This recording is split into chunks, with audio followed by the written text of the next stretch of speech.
That's fine. That's perfect. Okay, cool. All right. So y'all saw that. I read you the Japanese community received their reparations. I read you about a bunch of different Native American tribes that received their reparations. Um, and those things. But yet reparations paid to the families of the enslaved remains extremely controversial, right?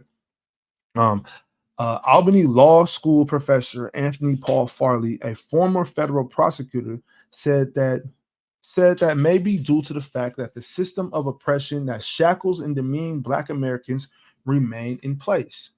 Even if checks were cut tomorrow for the highest amount you can imagine, there are procedures in place for white power to recoup it all the day after tomorrow.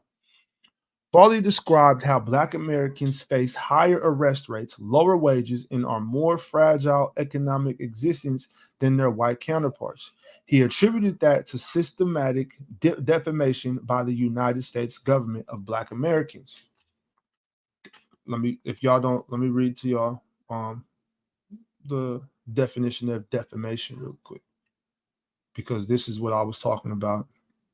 This is what Malcolm was talking about in that video that I played for y'all a little while ago. Let me see. Defamation is a statement that injures a third party's reputation. Pretty straightforward, right?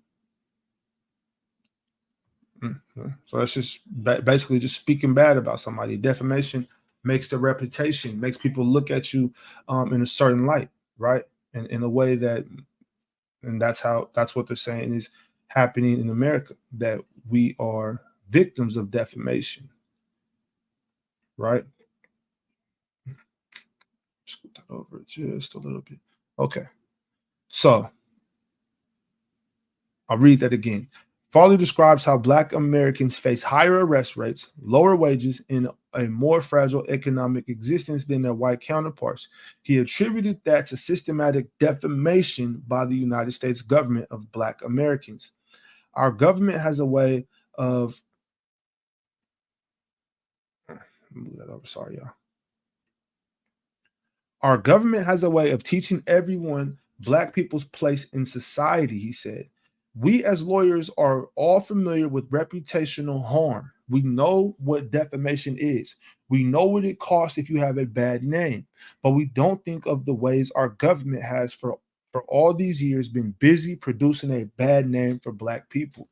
Black people have such a bad name that before a Black person even gets a job interview or walks into a dealership to buy a car or walks down the street, way before they have ever arrived, there are myths and stories that have formed around them, and people have natural reactions to that.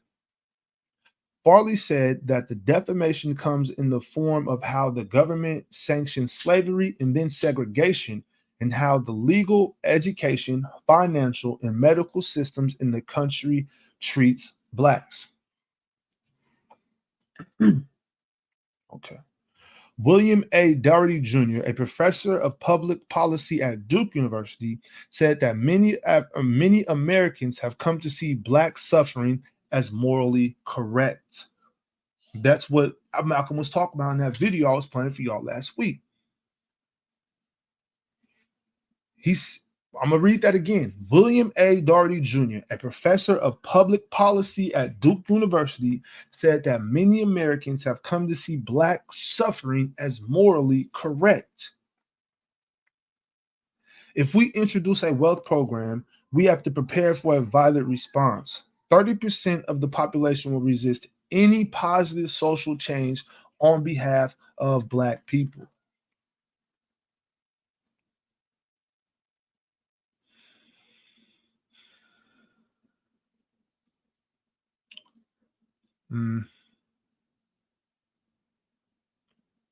I don't think I need to read any more of this. I think we get the point, y'all. I think we get the point.